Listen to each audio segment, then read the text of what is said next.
रूस की यूरोप को बहुत बड़ी चेतावनी। जी हां, रूसी स्ट्रैटेजिक मिसाइल फोर्स प्रमुख की वार्निंग, रूस कर सकता है यूरोप पर ऑर्शनिक अटैक। यूरोप में कहीं भी हमला कर सकती है ऑर्शनिक मिसाइल। ये चेतावनी रूस की तरफ से यूक्रेन को दी गई है। तो जिस तरीके से बयान आ रहे हैं, ये बयान भी ऐसे हालात में स्थिति को और गंभीर बता रहे हैं। सर्गेई कराकेव ने कहा है कि ऑर्शनिक मिसाइल से हम कहीं भी यूरोप में हमला कर सकते हैं।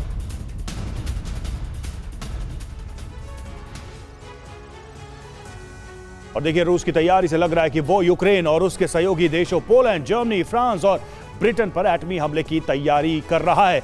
रक्षा विशेषज्ञों ने टैक्टिकल न्यूक्लियर हमले की आशंका भी जताई है। इन हमलों से छोटे इलाके में भीषण तबाही हो सकती है। कीव पर ऑर्शनिक आईसीबीएम हमले की आशंका भी जताई गई है। इसके अलावा उसके देशों पर भी आईसीबीएम हमले हो सकते हैं।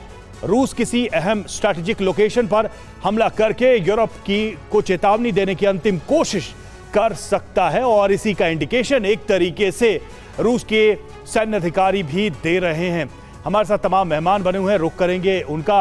अब ब्रिजेश सर, ये जो सिचुएशन हम देख रहे हैं, एक बात तो बहुत साफ है कि अब यूरोप सीधे सीधे रडार पे कहिए, टारगेट पे कहिए, रूस के आ चुका है। अब वो बात चली गई कि जी पर्दे के पीछे से वो खेल रहे हैं। रूस भी लगभग वही तैयारी करता नजर आ रहा। आप इसे कैसे देखेंगे? देखिए, यूरोप में जो पीस रहा है 1945 से,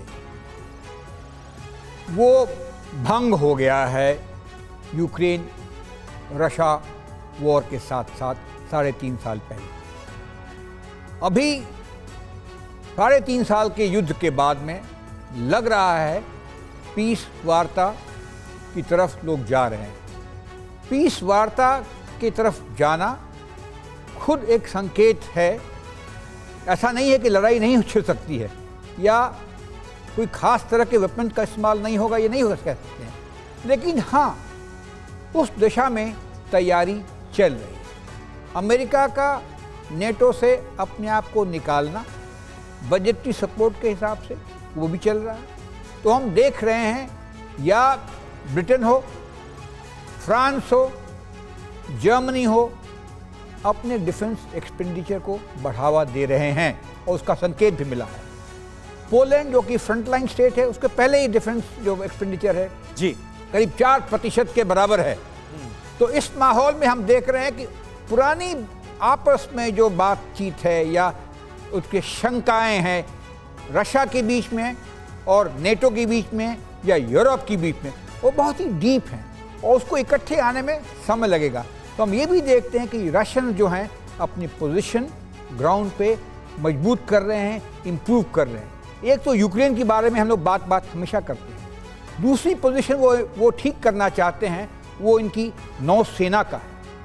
रशिया की आधी से ज़्यादा नौसेना फ्रिजिड आर्कटिक ओशन पे या बेरिंग स्ट्रीट पे तैनात है, जो आधे साल में 6 महीने वो बंद रहती है। दूसरी जो वार्म वाटर उनकी स्ट्रीट है, वो ब्लैक सी में है जी, और दूसरा बाल्टिक सी में। बिल्कुल, चुनौतियां कई हैं। एक तरफ जेलेंस्की के तेवर और दूसरी तरफ ट्रंप का पावर। कैसे सामना करेंगे पुतिन, ये अपने आप में देखना होगा।